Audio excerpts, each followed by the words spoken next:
Welcome to What Healthy Couples Know That You Don't, a podcast dedicated to helping you create the relationship you truly want.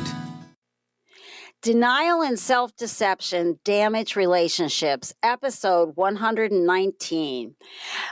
Welcome to Keeping It Real with Rhoda. Everyone uses denial. I've always laughed out loud at the expression, you can go a week without sex, but not a good rationalization. We use denial to get along with others. We all use denial to cope with the anxiety of knowing our death is inevitable. We all use denial to ignore our body does better with exercise.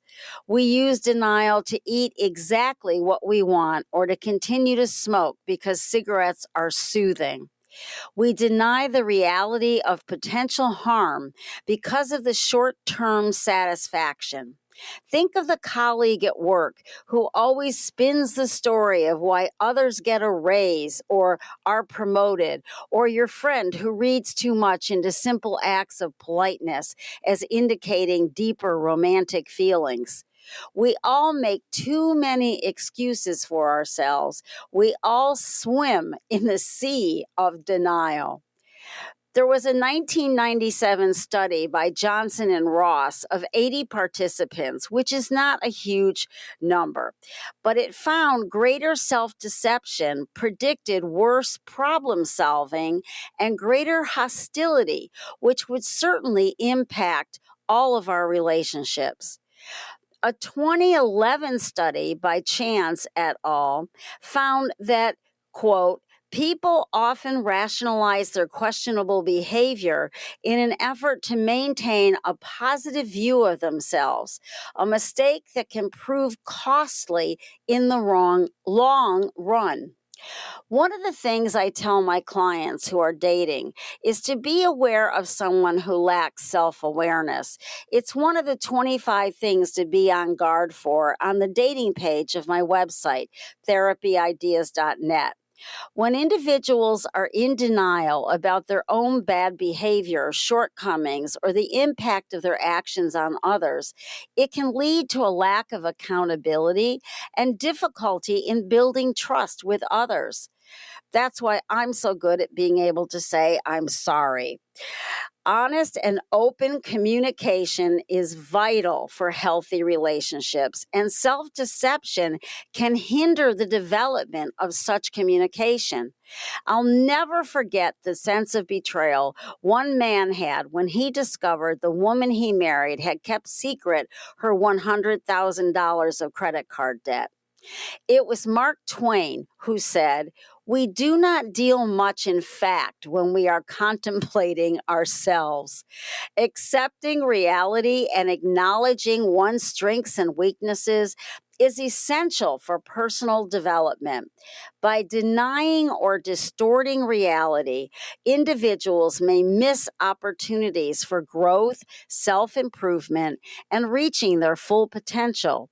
So lying to ourselves definitely stunts our growth. Growing up is honestly facing painful situations. We have to be willing to be uncomfortable and face that wince at recognizing the dark side of who we are in order to evolve into being better people. Denial prevents us from taking responsibility for ourselves and interrupts personal growth. Denial is sneaky. Self-deception is a very tricky business. We deeply want to be better people than we are. When someone loses a job, I always ask, what have you learned about yourself? Facing the music is how we grow and improve. When one partner is full of blame for the other partner, we are pretending it's all about them, which is rarely the case. I would say at a minimum, it's 80-20, 75-25. Denial is just one way to sidestep shame. Shame is one of the biggest obstacles to growth.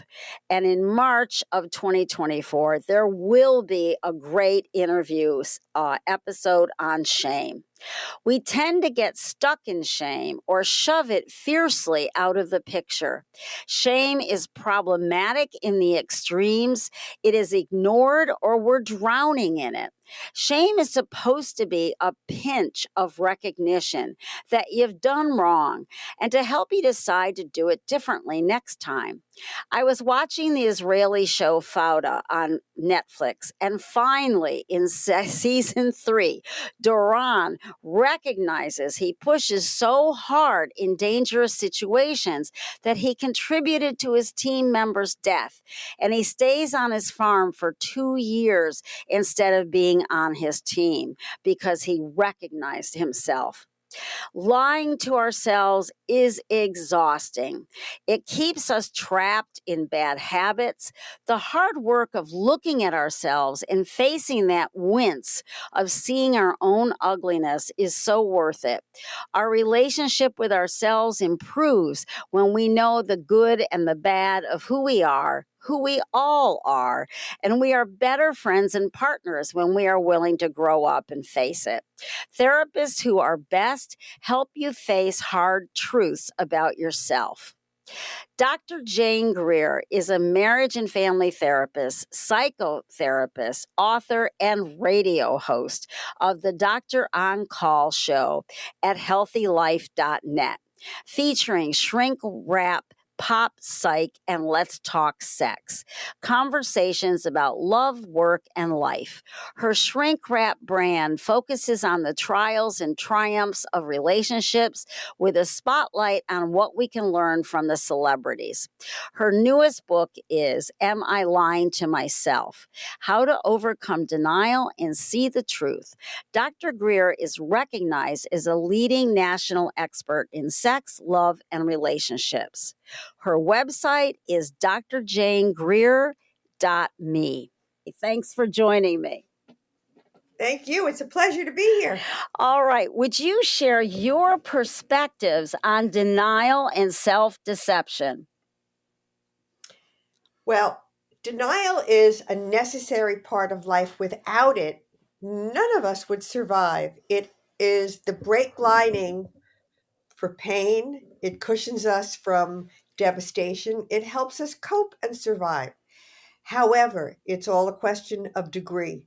And when it becomes excessive, when we are engaged in denial to block out all the pain that we would otherwise have to confront and deal with directly, it becomes problematic because if you don't see reality, you're not able to make choices about it.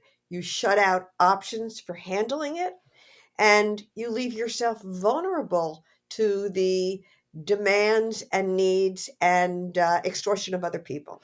I love what you said about the brake linings. That I think that's such a great description. Thank you. I had a friend who was dying of AIDS, and I was talking to him about how it's a job and he has to take it seriously. And he looked at me and he said, Rhoda, denial can be useful.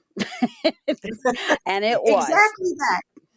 But it's so true. I mean, there are times when we know we're lying to ourselves and we say, you know what? I'm not getting on the scale. I know I gained 3 pounds from the last 3 days of eating, and I just don't want to see the ugly truth, so to speak. But with that being said, denial becomes the Houdini of the heart. It's an escape artist and it makes you escape the pain. But if you don't feel the pain, you don't know what's going on. It's like if you don't know your tooth is hurting, you don't go to the dentist to get it fixed. And where it may begin as a little cavity, if you don't deal with it, you suddenly need a tooth pulled. And that's a whole process. Then your teeth start to shift if you don't take care of it, way more expensive. If you don't deal with the immediate situation and cut through your denial will cut through you. Choicefulness about how you use it and self-awareness sounds key. Absolutely. And the tricky part is that we have a certain awareness of it. And it's a question of how far do we let our denial lead us into the forest?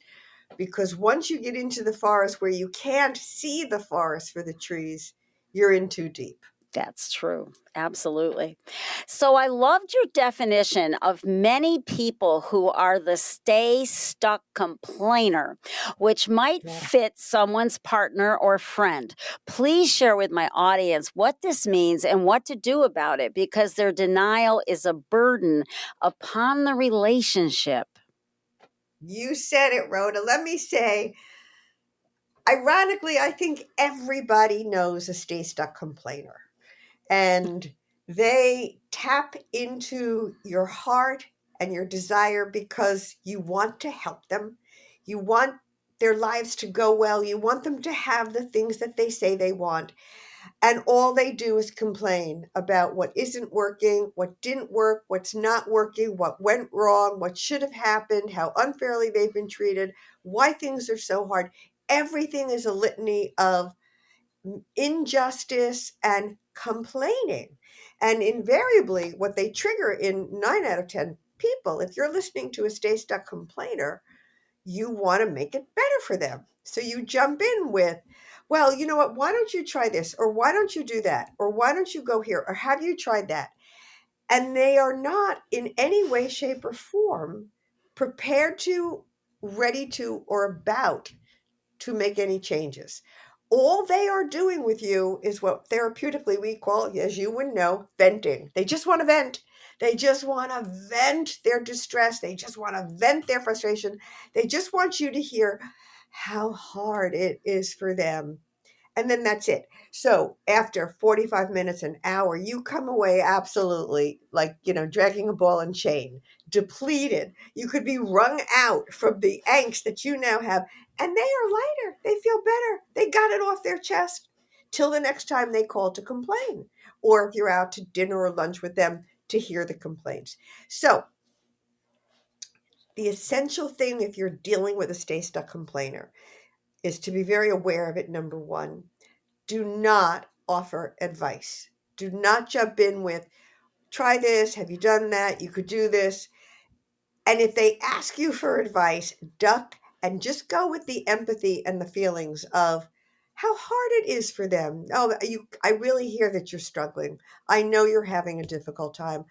I wish it was better. Maybe one day things will change. And the other important key ingredient is be prepared so that before you get on the phone or engage with a stay stuck complainer, that you know your time limit and your timeline, and you inform them. So you say, look, I've got 20 minutes, let's have a conversation, and then I have to hop. I have an appointment, I have a date, I have. And when you get into about 19 minutes, you say, listen, I wish we could keep talking. Another time I'll call you back, or when I have more time on the table, I'll reconnect, or call me in a few days, but I have to go. And then the most important thing is disengage.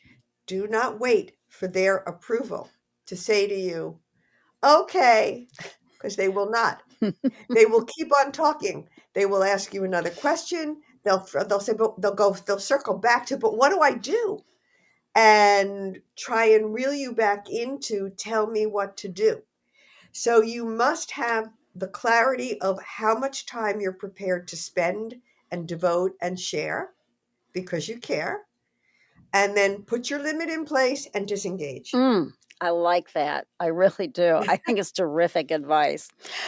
Thank you so much. One of my favorite quotes is from Carl Whitaker. Hope is often disappointment delayed. Please tell us how denial is fueled by wishing and hoping, Dr. Greer. Yes, Dionne Warwick sang it, wishing and hoping and dreaming and praying that everything was going to be all right. Look, wishing and hoping is what keeps so many people stuck I agree. in a relationship that is going nowhere, from early dating to you're with what I call in my book a go nowhere guy, into a go nowhere relationship, into a relationship that is really mired in conflict or problems or difficulty, alcoholism, and it doesn't have to be so severe. It can just be chronic fighting or, a behavior that is so distressing that it's like having a splinter daily that you can't get out and it hurts every day. So the wishing and the hoping is when people stay rooted in their fantasy of who they wish this person was. And that's the denial that blocks out who this person really is. And so they say to you, you know what, I'm not going to spend any more money. Or no, if you're dealing with somebody who's overweight and they have a heart condition or an illness and they need to modify their food, they say, all right, I'm not going to eat that anymore. And then you go out to dinner and they're eating, the burger and the fries. And they will say, I won't do it again, and you're wishing and hoping next time it will be different. And the most important thing when you're wishing and hoping, you completely wipe away. It's like a blackboard where you had the eraser. You just erase reality. Mm. So when it happens again, it's a whopping surprise. You're completely surprised by it. You didn't expect it. You wished and you hoped it was going to change. You thought it was going to change. And one of the core elements that I talk about all the time with denial is the element of surprise. If you are surprised by what somebody says or does, you're in denial. And you're wishing and hoping that they were different.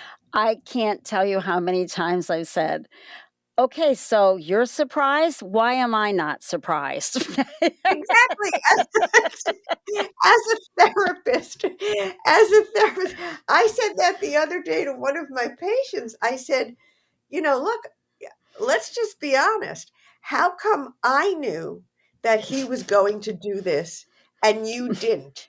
And I have a skill in my book called Use What You Know.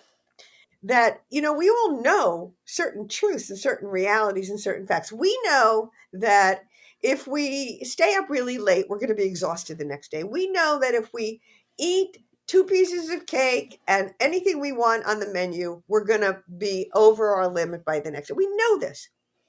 And then we forget it. And then we don't use it. In the moment, we forget and we do what we want. We go with our urge, our desire, our impulse, and we do not use what we know. The wishing and the hoping just envelops you. I talk about, a couple of other ingredients, but when you're rooted in wishing and hoping, you forget, you go with the wish, and you lose the reality and you lose your hold on reality and you lose your being able to hold onto yourself. That's right. Yeah. I think reality is underestimated as being something valuable. Well said. Touche. That is so true. Look, especially in today's times, reality is painful. Let's call a spade a spade. I mean, I have patients who, they've just been so distressed by the reality of our political climate, our social climate, and they're listening, they're consumed with the radio and they're consumed with the news. And so I say to them, look, you do need to put not blinders on, but you need to put parameters in Limits, place. yes. Exactly. Figure out when you're going to listen to the radio, when you're going to listen to the news. You can't listen to it all day. Pick some times, structure and limit the amount of time that you spend. So you've got your feet in reality, but you're not drowning in it. Yes. You write in your book about missing the signs. What is this all about? Well, that's good old denial because you see something about somebody and then you doubt yourself. Mm-hmm. Denial helps us feel better about ourselves. So if we think somebody's behaving badly, that can trigger guilt that you're being a bad person, you're not understanding, you're not being caring by giving them the benefit of the doubt. So through denial, you feel good. Oh, I understand. He didn't mean that. And you give yourself the room to say that was not a sign. That didn't really happen.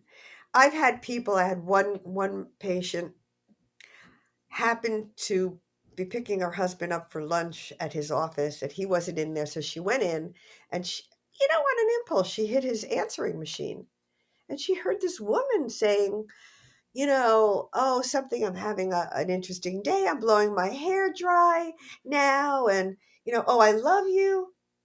And she came to session and she said, what would that be? Why was she talking about blowing her hair? So I said, you've got to talk to your husband. The husband said, oh, it's just a friend. She loves me, blows her hair. And she believed Wow. it. And that's missing the sign. Absolutely. You're told mistruths and you're told lies. The signs are there. One of the women found an earring in her car that was not hers. Another one found a Tampax in the grocery bag, and she had stopped getting her period. I mean, I could go on with a gazillion different small signs that when they ask, what is this? Oh, it must have fallen in the grocery store. Oh, it must have been at where I got the car repaired. The woman who was servicing it and writing down, what the bill was going to be must have dropped her earring. And you believe what you're told and you miss the sign. Is there any more about believing what you're told? Because, yeah, I think Yeah. people, they want to believe that false Yes. reality. Yes. They want to believe the other person because we love the other person. We can't believe they would really betray us or deceive us. We believe that they are trustworthy. And because if they're trustworthy, then you're safe. Hmm. If you can trust somebody, you're safe. And if you start to think that they're untrustworthy or they're lying to you, your anxiety is going to spike and you're going to feel threatened and you're not going to feel safe. So it's way easier to believe them when they explain it away and you go, you know, he's not having an affair or he didn't spend all that money or she didn't do this. It's so much easier And it's to and believe. it's buying into that false certainty to avoid the uncertainty of what's going on in reality. Exactly. You said it. People are afraid of change. I have a book called Courage to Change in Love, Work, and Life. And people get emotionally gridlocked because of fear and anxiety. The fear of the unknown it looms large for so many people that the expression the devil you know is better than the devil you don't know. That is what keeps a lot of people just mired in their I've unhappiness. said that to Be- people a million times. Yep. Yep. right, because at least when you know what you're dealing with, you feel like you can exercise some control. When you don't know what you're dealing with, you feel completely out of control. Hmm. And change is very daunting, but it's so exhilarating and it is so empowering once you really choose to read the signs, pay attention to them, confront your own denial, overcome it, and see the truth, and then start to hold on to your truth and start to speak your truth. And grow. Exactly. I think it was Pearls that said, might have been Isidore, growing up is honestly facing painful situations. And I've probably in 8.5 years of podcasting said that at least 100 times because I wished I'd heard that, back a long time ago in my own growing up.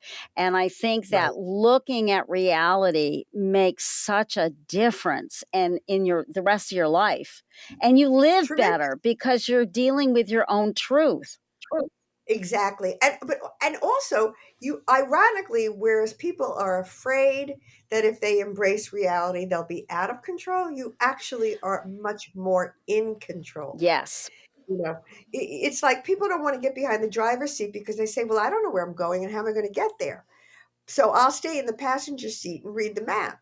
But then you have no say over, you're tired, it's been a long trip, let's stop, let's have lunch, we need to put gas in the car. You have no input That's in your right. own life. And you're at the mercy of whoever's driving your life with lies, deceptions, That's right. manipulation, extortion. You're just going along for the ride. You're the passenger. People seem very gifted about turning a little into a lot.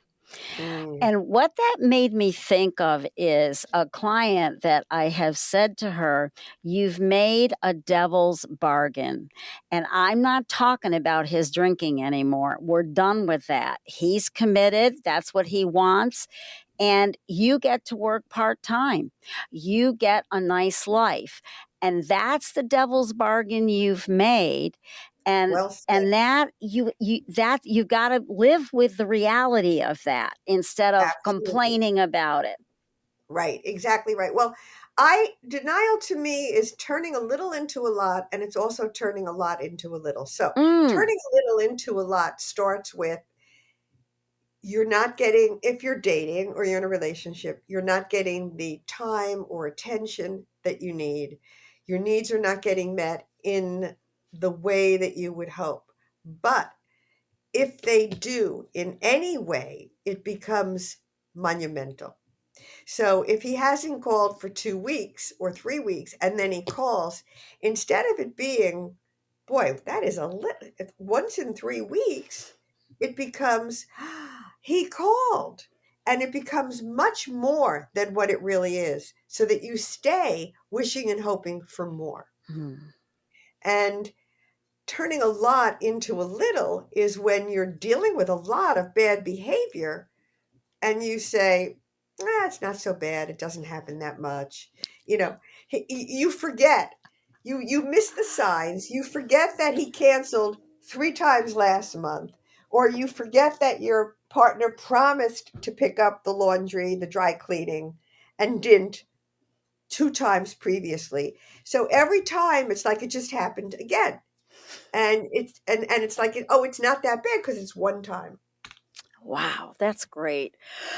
So I saw an interview with James Comey, and he said, as a prosecutor, he recognizes it can be almost impossible for people to admit that they are a victim of fraud because of the shame. This rang true to me as I thought about my girlfriend's sister, who, despite the evidence, gives money to an online romance with a man she's never met. What advice can you offer about the obstacle of shame? Well, shame is a very powerful force. It makes us feel horrible about ourselves. And so enter denial to help us feel okay, to help us reclaim some self esteem and feel better. And so, again, rather than seeing the person who is conning you, I mean, I have a book called How Could You Do This to Me? Mm, Learning to Trust After Betrayal. I originally started writing it and called it Love Scams because so many people were getting scammed. it's amazing. But betrayal is so pervasive and so across the board. And one of the biggest fallouts of betrayal is exactly that, Rhoda. It's shame. How could I have let this happen to me? How did I not see it coming? So when you're in the midst of it, when you're engaged in it, denial helps you make it disappear so that you don't feel like an idiot, so that you don't feel so bad about yourself. It's just that you can't make it disappear. And when it does finally roll over you and flatten you, you then have to really address, well, how did I miss it? And most importantly, how do I start to now deal with trusting my judgment? Your Yes. friend is not seeing the reality of the situation. And to me, it sounds like she's wishing and hoping so much that this man is legitimate because she desperately wants this relationship, that she's believing what he's telling her Mhm, and turning a little into a lot mhm. for herself. And there's the full blown picture of denial at work. Yeah, absolutely. In your book, you say the differences people have in politics, religion, ethnic values, beliefs, and their personal opinions can divide families and end relationships, end quote. Could you tell me and explain your thoughts on evaluating the expectations other people have of you? I think that's so important. Yeah, well, it's absolutely true. I wrote my book with two perspectives: the expectations we have of ourselves and the expectations other people have of us, and finding the middle ground between the two. Because if you're not clear on your own expectations, you're going to be at the mercy and jumping through hoops to try and meet the expectations of others. And, there are a lot of differing opinions. When it comes to differing opinions, if you can agree to disagree and not make it about who's right or who's wrong, but open up to curiosity and trying to understand, why do you think like that? Why do you feel like that? Without having to convince somebody that they're right or they're wrong, so that there's room for two different perspectives, you can handle your own expectations and those of others. But the hardest part of dealing with the expectations of others is what I call demander's denial. Hmm. And everybody has somebody who demands a lot of them, who wants their time, their attention, wants you to take care of them, wants you to put them first. So it could be a mother, it could be a partner. And the crucial piece of the demander's denial is that no matter how much you give, no matter how much you do, a sister, a brother, a friend, a colleague, it's never enough. It's never good enough. No matter what you do, the bar always gets raised. It's always about how you could have done more, you should have done more, you didn't do enough. And so if you're calling your mother once a day, it's why aren't you calling twice a day? If you lend money to your sister for an emergency, but you never do this for me. You only lent me the money once. It's always about what you didn't do or could have or should have done more. And so I call it demander's denial because 9 out of 10 people, all my patients, get locked into trying to get the other person to see that they're being unreasonable and unrealistic with their expectations. It's unrealistic to think I can call you 3 times a day. I'm at work. It's unrealistic to think I can come and walk your dog when I have 2 kids and my own dog. And these are legitimate things. I'm telling you, examples in my book of some of the expectations family members have had. It's unrealistic to think that somebody can come over and pack your suitcase because you're taking a trip when they haven't packed their own. But people spend so much effort and energy trying to get the other person to see how unreasonable they are being. And what I say is they have demander's denial. They feel entitled, they feel justified, they have a right to ask of you the things that they do, and they have complete denial of you and your needs. Your needs are irrelevant. Your needs do not exist to them. Your needs are a burden to them. And if you tell them your needs, then you're being insensitive and thoughtless to present them with these needs when you see what they're dealing with and what they need from you. And so much of my work is to get my patients to see demander's denial, that they don't see you. What I say about narcissists, Rhoda, is here's the good news and the bad news. It's not about you. People personalize the demanders' demands. They personalize it all the time. And I say, it's not about you. That's the good news. Here's the bad news. It's not about you. It should be about you. They should see you. They should consider you. They should be appreciative that you gave them an hour as opposed to saying, why couldn't you give me 2 hours? But they don't. And that's when you're dealing with demander's denial. You don't exist. And you have to protect yourself when you're dealing with them. You have to be very clear on the limits you put in place. But most importantly, you have to recognize it. I've never heard it put that way, and I've talked to people a lot about expectations. So I really like that flip of demander's denial. It's just a different I'm always looking for different ways to say things, and you know how when a Right, client comes in and says, "Oh, I heard on" well, it's the old days, Oprah, and she said blah blah blah, and I'm thinking to myself, "Yeah, we talked about that like 6 months ago, but hey, great, it got in with Oprah. I'm okay with that." But it's different ways to phrase it so it slides in to the right. So they get it. consciousness. They get Yes. it. And Yes. I gotta tell you, I have, God bless my patients. I love and adore them, and they make such strides. They work so hard and they make such strides. And then, regression in the service of the egos, there's that little slippage where all of a sudden they're back to, well, why doesn't my mother know that I have special food needs? And, help change Menu. the menu, thank you. Or why doesn't my mother know I need her to babysit so she comes over and helps? Or why doesn't my mother want to see, or why doesn't my father want to see his grandkids?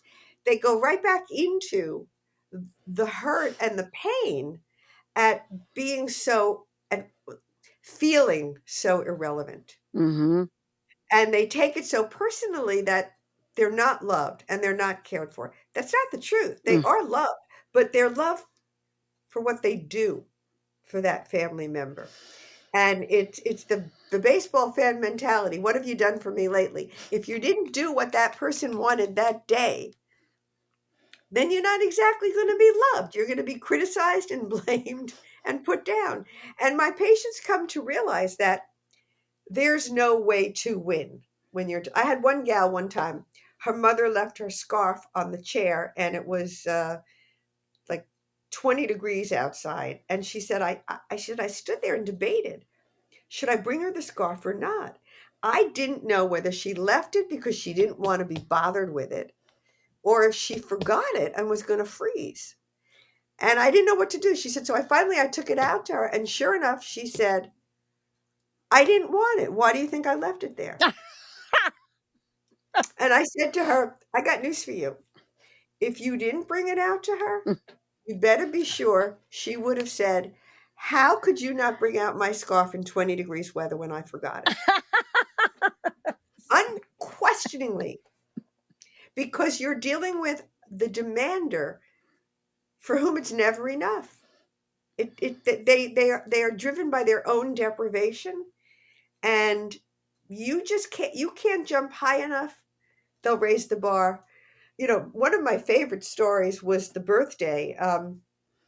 This gal made it was her mother's 100th birthday, and she was in television. So she got the mother. When he does the 100 years on the Oh birthday. yeah. Willard Oh yeah. Willard. It's the weather guy. Yeah. Yeah. So that's before. So she got the mother acknowledged on TV for all her friends to see for her 100th birthday. Then she taught her mother's friends how to go online to do FaceTime. And on the actual day, she had all her mother's Oh, friends come online because some of them had moved. They were in different Florida, California, different parts of the country to do a whole FaceTime birthday. Then she wrote her original poem. She made an original poem for her wow. and read it to all the friends. Then they made a party of the friends on the same day that were there who lived in her complex she lived in a senior thingy. And she was out of town. I think she was in Florida. I forget where she was, but the daughter lived in a different place. She did all this. And what do you think the mother says at the end of the night? You didn't come to see me? Yeah, but you didn't send me a card. You always send me a birthday card. Well, I am not kidding. When she told me this, my mouth fell open. I mean, and it takes a lot for me to be shocked. The absurdity is really The absurdity and the insanity of it doesn't matter. There's no way you can please your mother mm-mm. and then I had my other favorite, a friend of mine. She's a performer, and this is years back, and she was on the cover of Newsweek. on the cover of Newsweek for the character that she did, Willy Wonka, or I forget what it was. But she said to her mother, Mom, I'm on the cover of Newsweek. So her mother says to her, yeah, so what? When you make $1 million, let me know. Oh my goodness. So wait. So I would, when I used to teach, I would use this example. So she got this gig working at this hotel where she was making, over the course of the year, she made $1 million. So true to life, she goes and she says to her mom, would you believe it? I made $1 million this year. And her mother says, what's $1 million these days? And there you have it. No winning in that situation. Oh my In that goodness. situation and in every situation when you're dealing with a demander and their denial. Mm. So I encourage people to really see your mother, your father, your sister, your brother, your colleague, your boss. I had one gal, the boss had her working till 11 o'clock at night. I said, this is unacceptable. This is stopping. You're not working till 11 o'clock at night to try and be a good employee. It's ridiculous, but they just keep trying to get the approval from the other person. And they will never get it. They can only start to give themselves their own approval by putting limits in place and living up to them and starting to know what it means for them to be a good enough sister, a good enough brother, a good enough daughter, a good enough partner. You have to go back to your original question of expectations, you have to have your own expectations of what does it mean to me to be a good son, daughter, husband, wife, partner, colleague, employee. You have to have your own expectations that you meet, because then you'll feel good about it, because you're never going to meet the demander's denial. That's absolutely true. So, help all of us understand the differences between denial, self deceived, or unrealistically optimistic. I think that being able to identify denial at work is crucial to personal growth. Oh, absolutely. But denial, self-deception, and optimistically hopeful, those are all, those are just spokes on the wheel of denial. And it turns, you start off being optimistic, which is positive. We all want to have hope and be positive and optimistic. And then when the wheel turns a little more and you start to lie to yourself and deceive yourself and dismiss the truth that the wheel goes full round and you're into denial. So it's a question of degree, and you really want to monitor yourself as you go. What was the second part of that question? Denial at work. Denial at work. Oh my goodness. The example I just gave Yeah. of working till 11 o'clock Yeah. at night, or trying, again, dealing with a demanding boss, trying to get them, demander's denial, just like you have demander's denial with a mother or father, you have that at work, trying to get them to see that you have to go home, that you have children to take care of, that you have too many reports. They are not going to see your needs. They're concerned with their workload, and they are concerned with you doing it, and your needs are going to be irrelevant. So that you have to learn how to negotiate and advocate for yourself and be clear about what you can and can't do, and find a way to communicate that and talk with your boss, a colleague who's dumping their workload on you, so that you can stand up for yourself and not get swept, not let your denial have you sweep it under the rug. Share with my audience about 2 of the 11 skills you mention in your book. Read the small print. It can be hazardous to your emotional health. I love that. And also the skill, do the emotional math. Oh, that's great. Well, these two really crop up in dating and relationships. So in dating, read the small print on a cigarette pack in tiny letters. It can kill you. Well, the small print are the tiny details. So, for example, one my patients when she was dating. She had been divorced and she was dating, and she said, "So what do I look for?" So I said, "Well, if he reaches over and helps himself to your food without asking, and if he doesn't offer to reciprocate, would you like a bite of mine?" She said, "Well, what does that mean?" I said, "It's a small detail. Read the small print, but it's a signature on entitlement and narcissistic behavior, on his feeling like your food is his food, and he can just help himself to it without asking. And then there's no reciprocity. Your needs are irrelevant. He's got your food, and too bad for you." So she said to me, I almost did a spit take, because sure enough, over dinner, he reaches over and helps himself to my food and doesn't offer me anything. And by the way, one of the funniest episodes on Friends was where Joey went out with this girl and he really liked her. And he comes home and he complains to Chandler, "I can't go out with her again." And Chandler says, "Why not?" He says, "Because she ate my French fries." So Chandler says, "Well, next time get 2 plates of French fries." So Joey says, "That's a great idea." So they go out. He orders a burger. He gets 2 plates of French fries. She looks at his burger. She says, "I'll have that." And it's so interesting. One of my patients, he's in the midst of writing a book about this really what's the word, egregious divorce that he went through with his ex-wife. And he's writing all the signs he learns. And he talked about the narcissism that he learned in session. And he said, because he didn't see the small print, when they were on their first date, he ordered himself a turkey sandwich that he loved, and a roast beef sandwich, and she changed the order on him. And he said, "Oh, she must be concerned that I eat healthy and she's Yeah, looking out yeah. for me." And he missed those small signs till he realized. Then, of course, 2 days later, she did the same thing. She helped herself to his burger. But that's the small details. Um, they tell you they're coming at 7 o'clock, and they show up at 7:45, not 5 or 10 minutes late, Right. significantly late. They tell you they'll call you on Thursday, and you don't hear from them until next Tuesday. The little things that don't look like a lot, the small details are the small print that can kill a relationship.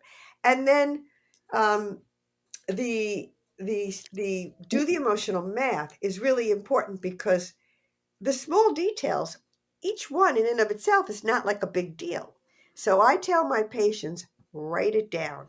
Because when he says to you, "Oh, I was going to come down for the weekend like we planned, but my grandmother just got sick. I have to stay home and take care of her," that one instance is plausible.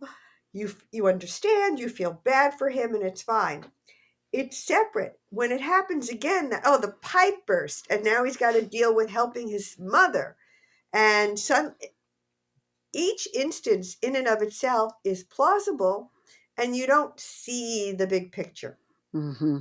So I tell people, write down all the things and then add it up, so you have the reality in front of you and can do the emotional math to see the big picture. It's not one isolated instance, it's a whole pattern of behavior that is, somebody's unavailable, either literally, physically, emotionally unavailable. They're not there for you. And that's what you need to see. So I'm sitting here thinking about the demanding denier, and I have a couple of people with partners who've survived pretty significant trauma Mm, and are very demanding in order to feel safe. And my solution has been I found a couples therapist who's an expert in trauma. And so that was my solution. But what advice do you have for an individual in that situation? Because it is so tricky. in the situation where they are the traumatized one, No, the traumatized person is very much a demanding denier in the sense that their needs fill up the room. It's not gotcha. narcissism, it's about safety and trauma. Right. So I think the person with them has to first and foremost be very, very aware of what they went through and very empathic to convey that they understand their pain and really feel their pain. Yeah, I'd say that's true of both. Yeah, the traumatized person has to feel understood in their pain. That's Yes. really true with betrayal. I mean, people who are betrayed can bring up for a long time, how could you do this to me? Because they want their partner to know they're still in pain and to say, I'm sorry I did this to you. So there first has to be that foundation of empathy. And then I think the traumatized person has to look at what is it that they do need to feel safe? What's going to help them concretely feel safe? Is it a phone call every day? Is it a kiss goodnight? Is it sex twice a week? Like, what do they need to feel safe and secure and trusting that their partner's not going to betray them, devalue them, abandon them? And so if they can be clear on their own needs and really negotiate them with their partner so that they're realistic, that the Yes. partner doesn't feel that they can never meet this person's needs, no matter how much I do or give, I'm never there. It's, look, you want me to call you, I can do that, but I can't call you 5 times a day. Right. You may have a little more wiggle room with a traumatized person than a father, a mother, a sister, a brother. Yeah. Because they have a mindfulness and an awareness of their trauma, and they can speak a little more clearly to what they need. With the generic demander, Yes. where you're dealing with their demander's denial, they're clueless to what their needs are. Their needs are, Absolutely. I need it all. Yes. I need it all, and I need it all from you. Yes, I would agree totally. What last words of wisdom would you like to impart? I'd like to say that if you think you're lying to yourself, you probably are. and you really want to ask yourself, how long can I do this? And is there any other way I can deal with this situation to take the bull by the horns so that I don't get stuck in the back or the butt by the bull's horns? Because that's denial. It'll bite you in the butt.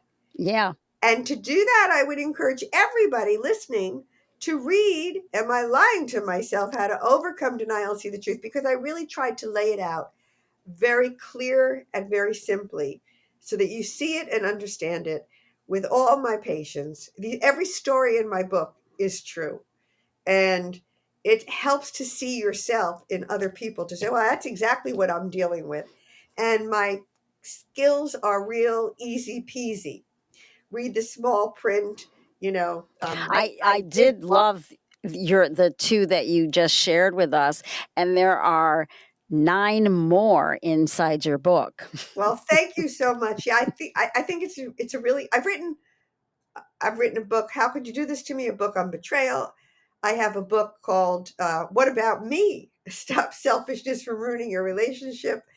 I have a book called Courage to Change, Finding the Courage to Move On in Love, Work, and Life. I wrote about adult sibling rivalry.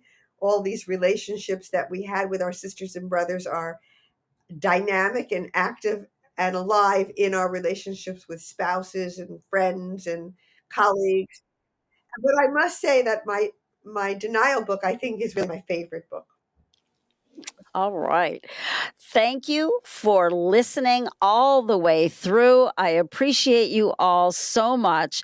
And I hope that you take some valuable information from this episode and apply it in one way or another into your own relationships. You can find me on Instagram at Rhodaon Couples. Thank you for listening to What Healthy Couples Know That You Don't. If you have enjoyed the show, please leave a rating and review on iTunes and help get the word out. To learn more or connect with Rhoda, visit therapyideas.net.